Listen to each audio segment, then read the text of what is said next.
मैंने उसके गुलाबी गाल पर अपने होंठ रखकर प्यार से कहा, अंबाली, तुम्हारे गालों पर अभी तक बारिश की बूंदें मोतियों जैसी चमक रही हैं। थोड़ा मुझे अपने होंठों से चूम लेने दो। यह सुनकर अंबाली, हाय कितना हैंडसम है जी, चाहता है अकेले में उससे लिपट जाऊं। ऐसा मत करना, वरना दूसरे लड़के भी तुमको ही लिपटाने लगेंगे। धीरे धीरे समय बीतने लगा था। मैंने ऐसा कोई सबक नहीं पढ़ा था जिसमें प्यार की आग धधकती हो। मैं जिस्म का पुजारी नहीं था, लेकिन खूबसूरती ज़रूर पसंद करने लगा था। एक दिन उसने खूब सज धज कर 4 बत्ती के पास मेरी साइकिल के अगले पहिए से अपनी साइकिल का पिछला पहिया भिड़ा दिया था। शायद वह मुझसे आगे निकलना चाहती थी। उसने अपनी साइकिल एक ओर खड़ी कर दी और मेरे पास आकर बोली, माफ़ कीजिए, मुझसे गलती हो गई। यह सुनकर मेरे दिल की धड़कनें इतनी तेज हो गईं मानो ब्लड प्रेशर बढ़ गया हो।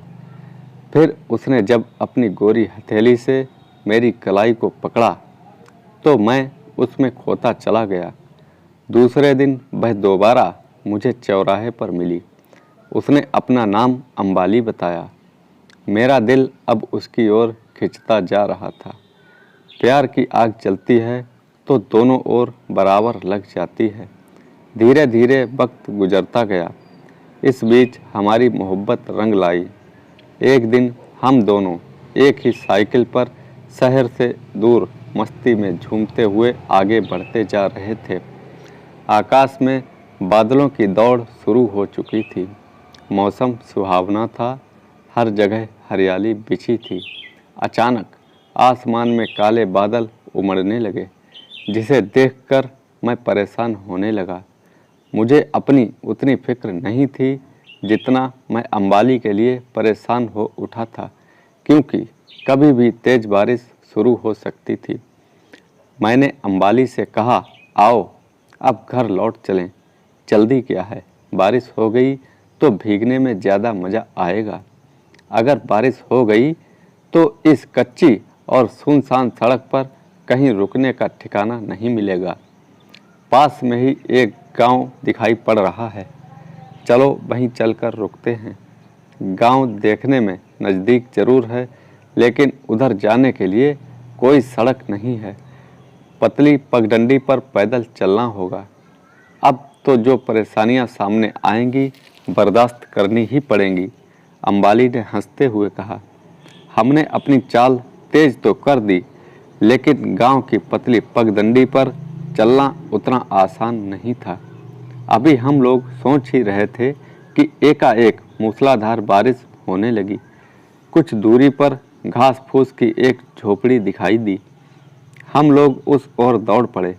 वहां पहुंचने पर उसमें एक टूटा फूटा तख्त दिखाई पड़ा, लेकिन वहां कोई नहीं था। हम दोनों भीग चुके थे। झोपड़ी में शरण लेकर सोचा कि कुछ आराम मिलेगा, लेकिन ऐसा कुछ भी नहीं हुआ। अंबाली ठंड से बुरी तरह कांपने लगी। जब उसके दांत किटकिटाने लगे तो वह बोली, मैं इस ठंड को बर्दाश्त नहीं कर पाऊंगी। कोई दूसरा उपाय भी तो नहीं है। तुम मुझे अपने आगोश में ले लो, अपने सीने में छिपा लो। तुम्हारे जिस्म की गर्मी से कुछ राहत मिलेगी। अंबाली ने कहा, अंबाली, हमारा प्यार अपनी जगह है जिस पर मैं धब्बा नहीं लगने दूंगा, लेकिन तुम्हारी हिफाजत तो करनी होगी। कहकर मैंने अपनी कमीज उतार दी और उसे अपने सीने से चिपका लिया। जब अंबाली मेरी मजबूत बाहों और चौड़े सीने में जकड़ गई तो उसके होंठ जैसे मेरे होंठों से मिलने के लिए बेताब होने लगे थे। मैंने उसके पीछे अपनी दोनों हथेलियों को एक दूसरे पर रगड़कर गर्म किया और उसकी पीठ सहलाने लगा ताकि उसका बदन गर्मी महसूस करे।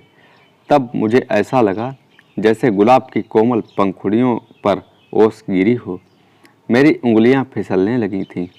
आधे घंटे के बाद बारिश कम होने लगी थी।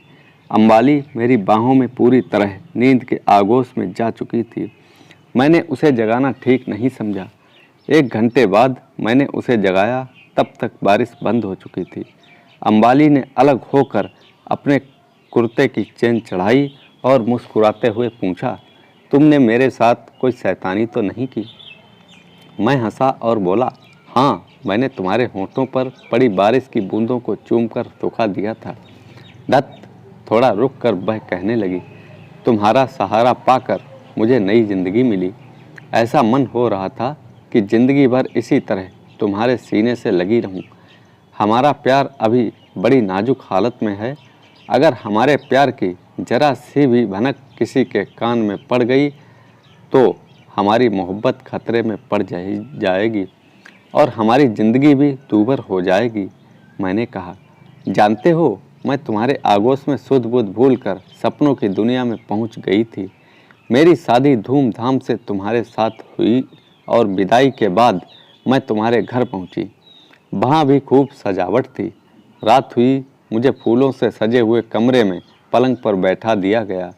तुम अंदर आए, दरवाज़ा बंद किया और मेरे पास बैठे। हम दोनों ने वह पूरी रात बातें करते हुए और प्यार करने में गुजार दी। इतना कहकर वह खामोश हो गई। फिर क्या हुआ? मैंने पूछा। हवा का एक बवंडर आया और मेरा सपना टूट गया। मैंने महसूस किया कि मैं तुम्हारी बाहों में हूँ। मेरा जिस्म तुम्हारे सीने में समाया था। इतना कहते कहते वह मुझसे चिपक गई। अंबाली, बारिश बंद हो चुकी है। अंधेरा घिरने लगा है। अब हमें अपने घर पहुंचने में बहुत देर हो जाएगी। तुम्हारे घर वाले चिंता कर रहे होंगे, कहीं हमारा राज ना खुल जाए। तुम ठीक कहते हो, हमें चलना ही होगा। कुछ दिन कई वजहों से हम दोनों नहीं मिल सके, लेकिन एक शाम अंबाली मेरे पास सहमी हुई आई।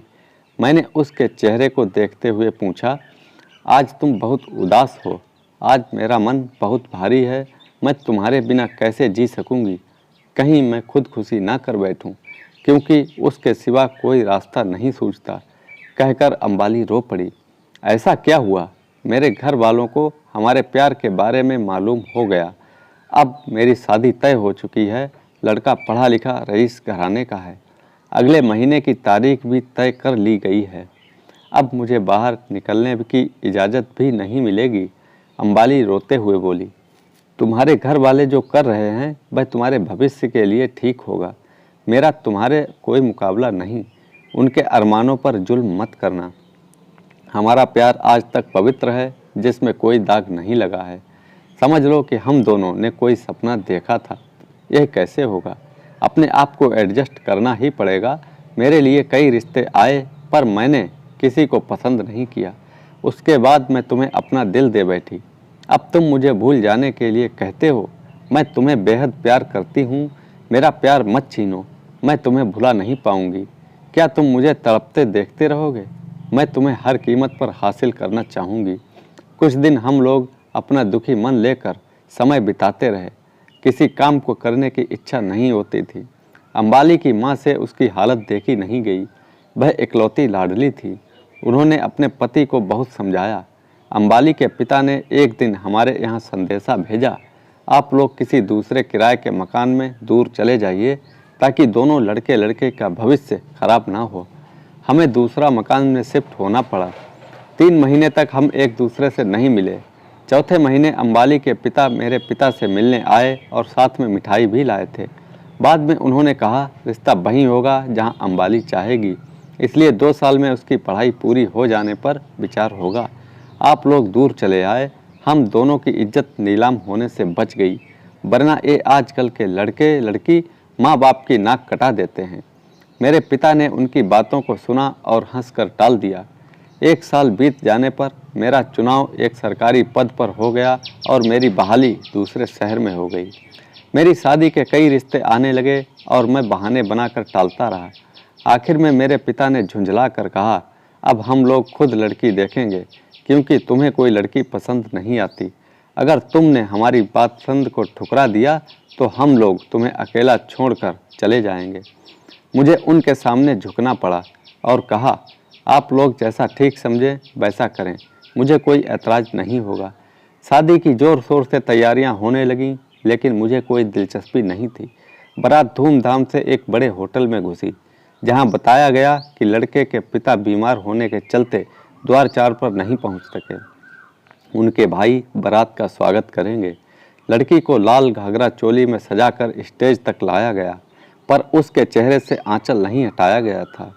लड़की ने मेरे गले में जयमाल डाली और मैंने उसके गले में। तब लोग शोर करने लगे, अब तो लड़की का घूंघट खोल दिया जाए ताकि लोग उसकी खूबसूरती देख सकें। लड़की का घूंघट हटाया गया, जिसे देखकर मैं हैरान रह गया। उसकी आंखों से आंसू बह रहे थे, मानो उसे ज़बरदस्ती बांधा गया था। मैंने एक उंगली से उसकी ठुड्डी को ऊपर किया। उसकी नज़रें मुझसे टकराईं तो वह बेहोश होते होते बची। सुहाग रात में अंबाली ने मेरे आगोश में समाकर अपनी खुशी का इजहार किया। उसका प्यार जिंदा रह गया। मैंने उसके गुलाबी गाल पर अपने होंठ रखकर प्यार से कहा, अंबाली, तुम्हारे गालों पर अभी तक बारिश की बूंदें मोतियों जैसी चमक रही हैं। थोड़ा मुझे अपने होंठों से चूम लेने दो। यह सुनकर अंबाली खिलखिलाकर हंस पड़ी, जैसे वह कली से फूल बन गई हो। तो दोस्तों, कैसी लगी ये कहानी? लाइक करें, कमेंट में बताएं और चैनल को सब्सक्राइब करना ना भूलें। धन्यवाद।